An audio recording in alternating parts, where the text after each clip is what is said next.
Sa professional basketball, tatangkain po ng Barako Bull Energy Cola na makabalik sa winning form sa pagpapatuloy ng aksyon ng elimination phase ng PBA Philippine Cup ngayong araw. Galing po sa heartbreaking at controversial loss sa kamay ng San Mig Coffee Mixers noong linggo, sasagupain ng Barako Bull ang Meralco Bolts sa tampok na laro sa Big Dome mamayang alas 7:30 ng gabi.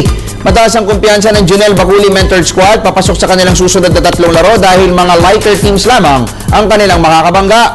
Tulad po yan ng Meralco, Global Port Bottom Pier at Air 21 Express. Ang Energy Cola ay kasalukuyang nasa share of 7 to 8 spots sa standings kasama ang Barangay Ginebra San Miguel sa kanilang identical record na 2 wins at 4 losses.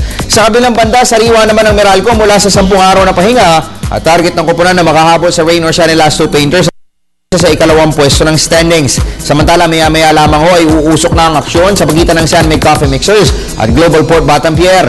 May record na 3 wins at 2 losses. Punteriya po ng San Mig Coffee sa larong ito na masundan ang kanilang panalo kontra Barako Bull noong linggo, habang hangad naman ng Global Port na matuldukan na ang kanilang 2-game losing skid.